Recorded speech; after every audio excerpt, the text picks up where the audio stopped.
널 기다렸어. It's changing all the time. Yep. All right, let's get into this game. Ragnarok against Stats. Stats with a really kick-ass Pro League record, I have to say. He hasn't played as many games as someone like Hero or Maru. And Maru's played 11, so they're sitting at equal there. But Zest and Hero, these guys have come out more often. Zest's kind of the ace player for KT, so it does make sense. Ragnarok, he's been struggling in Pro League. He had that one good run in the SSL Season 1. As actually everyone's predicting Stats. He was the cross-final winner, beating Dark in that final, so no surprises that Stats is the favorite in this matchup. Yeah, especially up against Ragnarok. But let's see what's going to happen here. Can Stats bring it to that ace match on Dust Towers?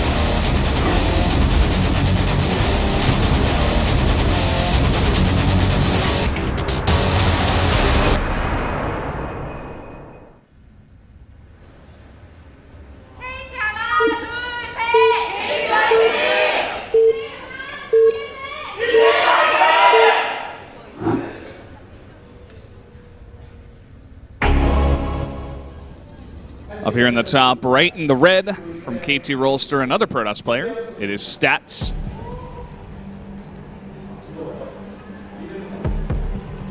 And spawning here at the bottom left. Yellow Zerg for ZJ, it's Ragnarok. I was just looking at Stats' face and he's got like all these stickers, well not stickers, but like band-aids all over his face. That just gives me a visual of him with, you know, those stickers you used to get at like the doctor's office when you were a kid. Hey, it's like, you took an injection quite well. It's like, well done. Well He just like has that plastered on his and forehead. and he's got like a lollipop in his mouth as well. The baby toss. Baby Toss. There was actually a player called Baby Toss. No, Baby Knight. Baby Knight. Yeah. And he played Protoss, Yeah, I he assume? did, yeah. Yeah. Ex-Dota player from Denmark. If you're watching, shout out to you. As we see here, once again, the harassment. Oh! But he's going to just take the back base, so... Yeah. Not as big of a deal as it was in that ace match between Patience and Dark. Which is generally why you don't see this too often. Zergs, if they are going for 3 bases, they want to get the outside one first. Just, you know, vision, creep, all the stuff we always talk about. But forced to take that back base, I suppose that's the reason he wanted to send out that probe, make sure that he could get that down here. Yeah, that's not going to really affect the overall outcome of this game too much. It's not like a game breaker or anything like that. And we see Stats going for the back expansion of his own, also the Cybernetics core. Nothing crazy at all coming from Stats. Okay, Nexus core. Oh, it might be able to deny this third base, actually. It's just scooting behind the drone. This is so annoying. It's skitching, I guess. Skitching? You know when you're on a skateboard and you just hold the back of the car? Is that called skitching? I'm not sure. Okay. I played a lot of... I'll take your word for it. I play a lot of Tony Hawk's Underground, and that's one of the main ways you can get around is by skitching. But this probe's actually on very low HP. It's just regenerating shields right now, but couldn't deny the third base, so it's just gonna browse around the main base of Ragnarok. It's gonna be a longer, drawn-out game from here. I remember just the earlier times of Legacy of the Void in ZVT where we just see Niduses all the time. Especially all from day, Ragnarok. Yeah. Ragnarok was like the guy that you'd associate with Nidus. Exactly. That's why, you know, just seeing his face, I immediately think of Nidus. Like, he did win a bunch of games. Didn't he beat Innovation? Was that him? In the SSL. Yeah. And then they're like, okay, let's make SSL double elimination. Yeah. And I know some people were unhappy about that, but seems like they've redeemed themselves with the really cool format they have for Challenger, at least. Yep. With all those away cheeses. Yeah, I wish we saw more of them, man. Yeah. Quick speed here from Ragnarok. So... Double speed, we can call it. Double speed, yep. Link speed and Overlord speed. He's high on speed right now. Yeah, that he is. He's going to drop that tumor, trying to connect that main base with the third. And looks like Stats is posturing to go for a very, very, very, very quick third base with this Phoenix. Yeah, I mean, it's not the quickest third base in the world, but it's very quick, and it's as very you were safe. saying. It's very safe as well because the map's so large that the only thing that could punish it would be Nidus play, but I don't think I'm going to be seeing any Nidus play here today from Ragnarok. Or like only Lings. Oh, like a Ling. Yeah, I saw that a lot yesterday from Pet. Yeah. Thankfully, we don't see that here. Oh, these Adepts could have been surrounded, but it looks like the Shade has been activated. It's gonna... What the hell? Oh, he wants to just be a bit safe, and he's going to find these Adepts. He has a nice Nook, though, so it's going to mitigate a lot of that Zergling damage. Yeah. And he's going to Shade away. Don't even Oh, he commit to cancelled that. it. Cancelled it. Yeah, no need to go over there. He's found his little nook. Yeah, there's no need for Ragnarok to face that battle, because there's not really a threat that they're providing on the map right now. They're just sitting there. There's no absolute need to get rid of them from Ragnarok.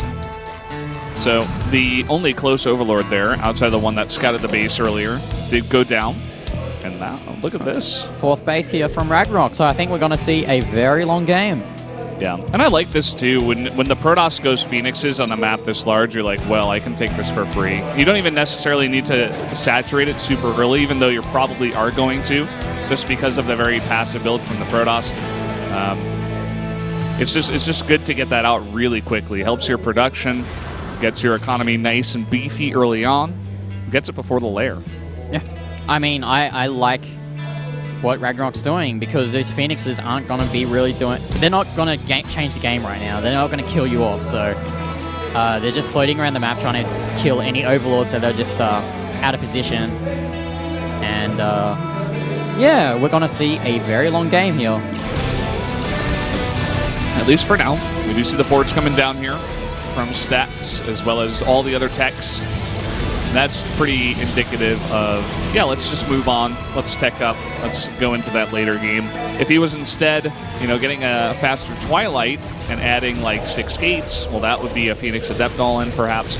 But this is definitely looking like a much longer game. Nice. Sniping a Queen. Yeah, nice pick off there. Sniping that Queen. It's actually sniping a few drones out of range of that Spore Crawler. And he's just regathering his Phoenixes. Yeah, it looks like he only... No, he does have 5. I was thinking he actually only committed to 4, which is, you know, generally 5 is the money number. Yeah, the money number. For Phoenixes. The Fibonacci number. Fibonacci ratio determines that you should go for that. Makes sense. Hydrogen down is actually getting double Hydrogen, and the idea behind it is that you morph one into a Lurkaden, and then with the other one you just get consistent upgrades from. So with these Lurkers coming out from Ragnarok, it definitely suggests that he wants to split the map and try and take as many bases as he can and force Stats to make an error that will win him the game. He's finally get cleaned up. Oh no! Womp womp. Gets an extra kill. And he sees the Lurkaden being morphed. Not a big deal though. He probably had an idea that this was going to happen, considering the fact that Ragnarok did play against Stork a few days ago. A lot of VODs for Stats and the coaching staff for KT to work with. That is true. He's getting his charge and all the necessary techs out here and other robotics for double Immortal production, the Templar Archives for Archons. And this is a very standard, straightforward PvZ, pretty passive, not too much action so far. And it's really going to come down to how these guys engage and what these Warp Prism harasses can do for Stats. It looks like this Warp Prism is going to be the first real damage or potential damage that we could see here in this game. But the Hydras are out, and that aren't being morphed into Lurkers, so if Ragnarok plays his out right, he could catch this Warp Prism off guard. Just have to wait and see. Drew Spine's been finishing up, and the drop attempting at the 3rd base. I think he should have just gone straight for the back door here, which he does. He's going to try and snipe as many drones as possible until these Hydralisks do come to that back base. And he has to scoot out. There's no way he's going to be able to do any much more damage with those Hydralisks just skirting across the edge. Gonna pop in here, get another couple of kills at the 4th. Keeps that Phoenix alive with 1 health. Yeah, a very, very passive game that we're seeing here from both players. As Stats looks like he's going to try and take his 4th base of his own, but he's actually going to go for the high ground rather than the one at the lower ground. It's a good idea. Yeah. You don't want to have those annoying lurkers on the high ground attacking your stuff. Yeah. And it's like in any RTS game, it's always good to have the higher ground advantage rather than the lower ground advantage. So we should see Ragnarok take his own 5th base soon. Oh, whoa. Okay, we Whoa. got 5 drop overlords, and he already has the speed. It looks like he's going to try to do a doom drop into the main. Okay, this is the first new thing that we've seen in this game. Ragnarok. And the thing is, how many Phoenixes does Stats have? I think he's got 5 still. Yeah, I don't think that's enough to deal with his Overlord drop. They're not even in position. He has no idea about this. Who would ever expect this? Yeah. It's just a Ling drop, and the majority of his army is over here. Oh, Stats nice should be able storms, to though. clean this one up. He's going to Storms. clean this up, but the question is, how much damage will this Ling drop do? He needs to do critical damage because he lost a lot of those Lurkers. He's lost a lot of these Hydralisks as well. Stats can just do a counterattack right now and win the game if this Ling drop does not do damage. Here comes the Ling drop into the main. That's 4 overlords full of speedlings right now. They don't have those upgrades, but look at the army of Stats. It's totally out of position. He has to rely on overcharges, warp-ins back at home. I think we're going to see a mini base race here. The Banelings are out here for Ragnarok, though. If he gets good detonations onto those Zealots, he could defend from this. Nice Storms, though. Storm's going to clean up everything in the front. Archon's here as well, so these Zerglings are pretty much moot. Oh, there's 6 Storms as well, and there's nowhere for Ragnarok to move. Lifts on the Lurkers, too, just to make sure he wins this fight as cleanly as possible. The question is, how much damage has this Zergling drop at the boy. main base? The drones can't get out. They can't get out from this location, and there's only Lings in the main. He's cleaned it up. This game. Oh, Yep. yeah, there's not even Lings in the main. Yeah. So, with that, it looks like Stats is going to take that game. It was a cool idea. Looks like we're going to go to an ace match. Yeah, there we go. So we're going to go straight up the ramp here. Make sure that is it, and GG. Stats, as we expected, takes the win up against Ragnarok. I think Ragnarok played that drop out pretty badly. He should have just waited until those Zerglings dropped onto the main and then forced the army to draw away to the main base and then attack that 4th base of Stats. Definitely agree with you. It's a good idea in theory, but it was just poorly executed. Yeah, I'm agreeing with you there. I mean, you want to drop it, draw some units away so that you have a much bigger attack. You take out the Protoss' 4th base, and you have your 5th base up, and then you're in a fantastic position. It would have been very hard for Stats to even, bring back a bunch of Zealots to go into the main, because he needed some of those Zealots to deal with the Lurkers back at the main attack. Yeah. This is now Ace Match Saturday, I guess. Yep, as there we go. The players that we don't expect take it to the Ace Match. So, does MC come out here? I really want to see MC, but I think it's just too risky for CJ. You have to send out Hero or Bjorn. I don't know, MC looked pretty good. He looked really good. But the thing is, how is his PVT? Because I think for KT, it'll be TY.